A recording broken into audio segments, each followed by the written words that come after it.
Hello and welcome. Hi, I'm Dave. This tutorial is part of a beginner CSS series. I'll be using the Chrome web browser, the Visual Studio Code editor, and the live server extension for Visual Studio Code to view the web page. There are links to these tools, starter code files, and all resources in the description below. Today we're working with CSS selectors, and there are three levels of selectors that are the most common. Now, I've got Visual Studio Code open here on the left, and I have a blank style.css file that is linked to our HTML file. And the HTML file is open in Chrome already. I'm using the live server extension with Visual Studio Code, so we will instantly see our changes in our page. The structure of the HTML page has an H1 heading, and after that, we have three articles. Each article has its own H2 heading and paragraph inside. So as we talk about the three different types of basic selectors in CSS, let's start with the most common, which is an element selector. And I'm going to select the body element. Now, there is only one body element per page, but we have some very small font, and I will get into more properties for each of the declarations as we go through tutorials, but I'm going to use a few today just for examples. And I'm going to set the font size to 22 pixels and save. Now we can see this made all of our text on our page larger, and this is due to inheritance. So these other elements actually inherited from the body element, and we'll get more into inheritance in just a little bit too. But this in itself is an element selector. Now, there's only one body element per page, but say I went ahead and selected the paragraph using the paragraph selector, and now I can set the color of the text, and I'm going to set the color of the text to purple, and I'll save. And notice it changed all three of our paragraphs to purple. So element selectors select all of the elements of that type. So just specifying P for the paragraph element selects all paragraph elements. And now the second type of selector is a class. And so let's define a class selector. And I'm going to call this class gray. Note that a class starts with a period before whatever you name the class. And you can choose the name of the class, but make sure it makes sense. And remember, you're writing code for others to read, not just yourself. Okay, inside of this, I'm going to set the color to gray. That makes sense to me. Now I'll save that, and notice paragraphs 2 and 3 turn the gray color. And if we look at our HTML, which is a little crowded over here, but if I scroll down to the second paragraph here, we have a class set equal to gray on that paragraph. Likewise, we have a class set equal to gray on the third paragraph as well. So classes can be used more than once, and they're very useful that way. You're creating styles that you can apply throughout your project or throughout your page, and then they can be reused with more than one element. And note, classes are more specific than selecting all paragraphs, for example, and because they're more specific, they overruled the purple setting that we had for all paragraphs, and now gray applied to these last two paragraphs here. And we will also discuss specificity in more detail in just a few minutes as well. Now, classes are the most common type of selector with CSS, but the more specific selector yet is an ID selector, and I have an ID named second, an ID attribute inside of the HTML, and here I'm going to apply a font style, and we'll set that to italic, and I like to have a space afterwards. Now I'll save, and notice the second paragraph became italic as well. So it specifically addressed the second paragraph. Now, IDs should only exist once in an HTML document. They should be unique, in other words. However, it is not good practice to really use IDs inside of your CSS. Now, it will validate your code has no problem using an ID. However, typically you should use classes and sometimes element selectors, but rarely, if ever, should you use an ID selector inside of your CSS. They do have other valid uses. If you remember from HTML, linking a form input back to a label element, and then as you learn JavaScript, you may have some other uses for ID attributes as well, but we try to keep them out of CSS. And now that we've covered the three basic types of selectors, let's discuss what you can do with some of them just a little bit more. So let's have our H1 here, and let's set the color for the H1 to blue. And we'll save, and we can see it only selected the H1. We only have one H1 on our page. But we can also group selectors. So let's set all of the H2s as well to blue. And you can see I just put a comma between, and then this declaration, or this rule set, the entire rule set, if we had more rules in here, more declarations I should say, would apply to both the H1 and the H2. So you can go ahead and group selectors with a comma in between. Now notice what happens if I remove the comma and save. This declaration, our full rule set, especially if we had more declarations, none of it would apply to the H1 or the H2. Now what's going on here? This selector is looking for any H2s that exist inside of an H1. It's not looking for an H1 or an H2. It's only looking for H2s that exist or are nested, if you will, inside of an H1. So that's why that didn't work. That may be useful to know in the future, but what we need is a comma in between, and then we can select both the H1 and all H2s on the page with this rule set. So let's look at an example of where we would select an element that's inside another element. So let's start with our paragraph elements again, and now we'll look for any span element inside any paragraph element. And here let's set a couple of values. So we'll set text-transform, and I'm going to choose uppercase here. And then I'm also going to set a background color, and let's set this to gold so it stands out. We're essentially highlighting what we want to see. And now we can see we have set this word, whatever this word is, this is Latin from our lorem ipsum, we've set it to uppercase, and same with ipsum. And then we also set gold behind each of these words with this. However, this doesn't make a lot of sense. This is a much better example of where we should use a class. We might name our class something like highlight, and then apply that to our span elements inside of the index. So we've come in here and find our span, and I'll select both of these.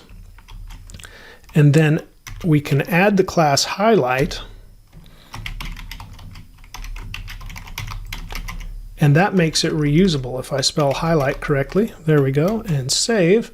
And now it's once again applied, but this would keep our CSS much more organized and actually more reusable. It's more flexible this way because we might have some span elements doing other things that we didn't want to apply this rule set to. And now one last selector to discuss. It exists, we wouldn't use it that often, but it is the universal selector. And this means it's selecting everything on the page.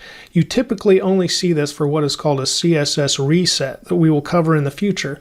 But just so you know it exists, this selects everything.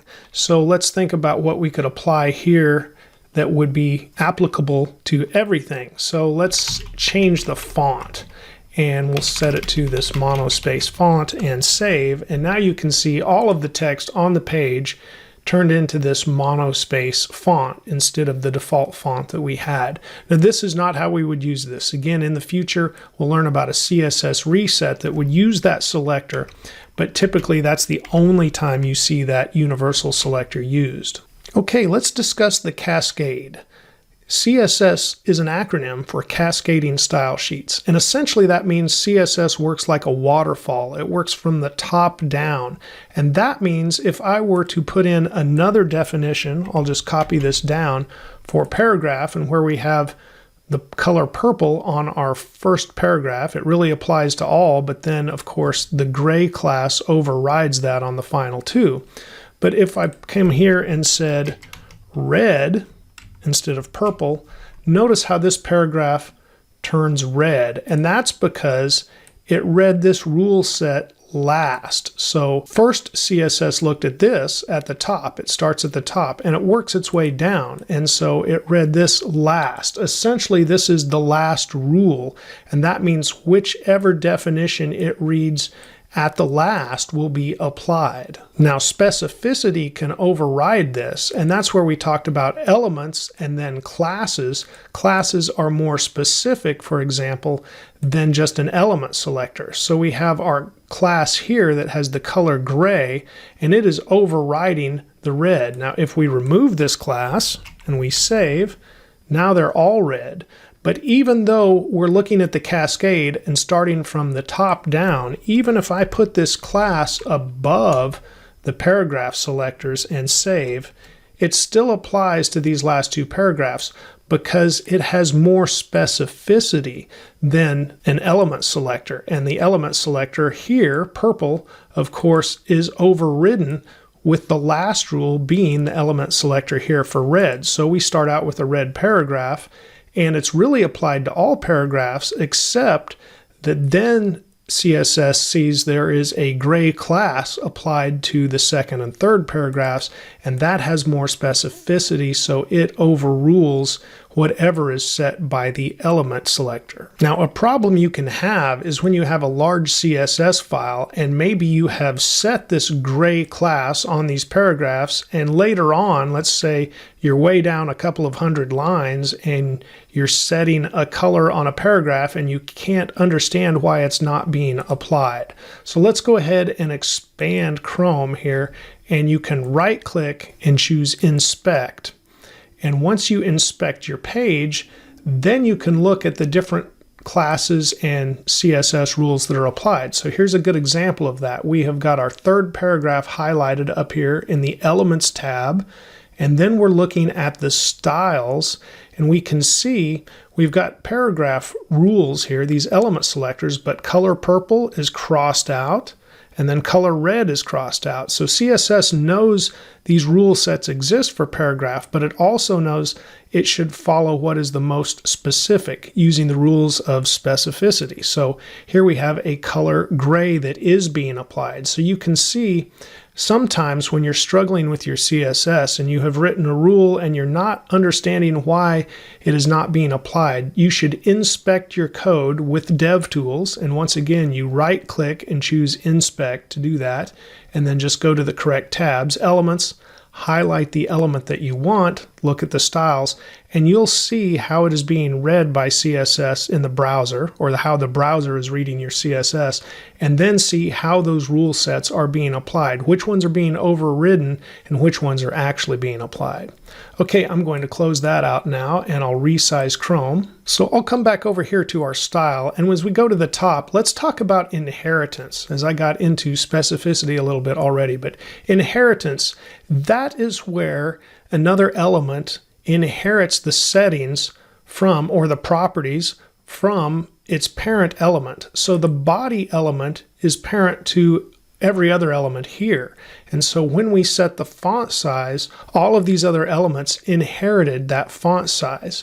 Now, typically anything related to font or typography is inherited, and that can include things like color, line height, alignment, all sorts of settings dealing with the font and the typography. However, any properties that are not related to those things are not inherited. And I know that'll just take a little bit of getting used to as you learn more about CSS. So for example, this font size was inherited, but another setting we could put is a border, and I'll put 3 pixels so it's easy to see, solid black.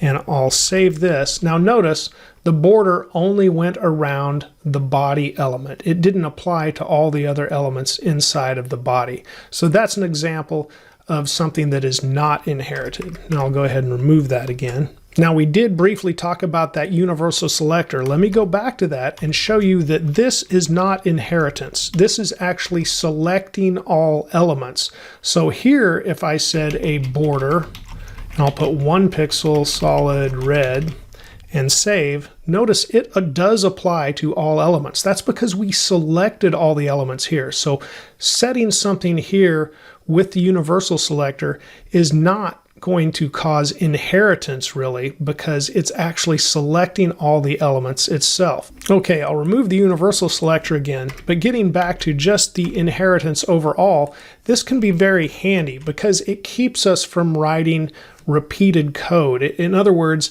it keeps our code dry, which is an acronym that stands for don't repeat yourself. So we want to write less code and be more efficient, and inheritance helps us do that. Now, some things are not inherited. Like I mentioned, the border would be one of those. Also, form elements do not inherit, say, the font size and other typography settings. So it wouldn't be that unusual to see something like this that would take a button and, let's say, an input, a text area, and let me see if I'm leaving anything else out, maybe a select, anything like that, and we might see then font and set it to inherit. And that would go ahead and make those elements inherit the font settings, because just a mental note that form elements do not typically inherit those font settings. But now, to take advantage of inheritance and write dry code, we can use the body element, which appears only once per page, or we could use the HTML element, and either would work. Oftentimes, if you're just starting out and just remembering, it might be best to just use the body. Oftentimes I use the HTML element because, once again, the inheritance applies there. So we can save here without, see the difference. Now I'll go ahead and apply it in HTML. And once again, we have the larger font, because there are, for me at least, some specific settings for the body, and I like to see those separate. So I often put all of my font settings in the HTML selector, but again, either would work. One other element selector that I do use at times is the main element. It is a semantic element, and it should appear only once per page, but then you have to be aware that you're only selecting the things inside of the main element. So if we look at our page, I've got the H1 inside of a header element and not inside of the main element. So if I were to change the font family inside of our main selector and I change this to monospace, which is easy to see the change with, go ahead and save, you can see all of the articles switch to monospace, but our H1 heading is still using the other font. Okay, coming back to specificity, just something we talked about, so a quick review. Their element selector is the least specific, and then a class selector is more specific, and then, although we don't want to use them in our CSS, an ID selector is even more specific than that. Sometimes something's not working out and you're wanting to figure out why it's not working out, or you just can't figure it out and you get frustrated. I'm going to show you something that will work, but I'm going to recommend that you do not use it. It's kind of the nuclear option, if you will, and it's to put an exclamation mark and put important. Now see how red should be applied to this first paragraph. But with the important flag right here after our purple setting, and now I save, notice what happened. It turned the first paragraph purple. Notice what else happened. It also turned the second paragraph and the third paragraph purple. Now, why is that? Well, this important essentially ruins everything else. It overrides everything. So really, when you see it in code, it's kind of an indication that it's not well organized or it's sloppy. There's only a few reasons you would really want to use this. And I feel like, I'm hesitant to even show it because I feel like beginners could abuse this. However, you'll see it somewhere. I just want you to know it exists. Don't use it. Don't use it. You need to learn how to organize your code and apply it correctly. And only after you've learned CSS well enough to understand when to use that important flag, that's the only time you should use it. You should really not give up the struggle. You will learn more by struggling and learning how to apply these selectors in the proper way without using that important flag. I do want to show you one thing that will help you learn, and that is the specificity calculator. And I will give a link to this in the resources. You can see they've got some basic values here that are already fairly complicated, but you can zero these out and you can compare two selectors to see why they are working and why they aren't working, or why one overrules the other. You can see an element selector here for an H2 has a score of 001. But if I put in my class of gray, it has a score of 010, in other words 10, which is a higher score than 1. So the class overrules the element selector. And likewise, if we put in an ID selector, like we had second, it has a score of 100 over 10, so that is better. Now you could apply more than one class, for example, to an element. So let's see what happens if we had a second class and we had our highlight class. Now this has a score of 20, but it's still not going to be as high as a score of 100. So this specificity calculator will certainly help you understand why one rule is being applied, or why one selector, I should say, is being applied over another. Remember to keep striving for progress over perfection, and a little progress every day will go a very long way.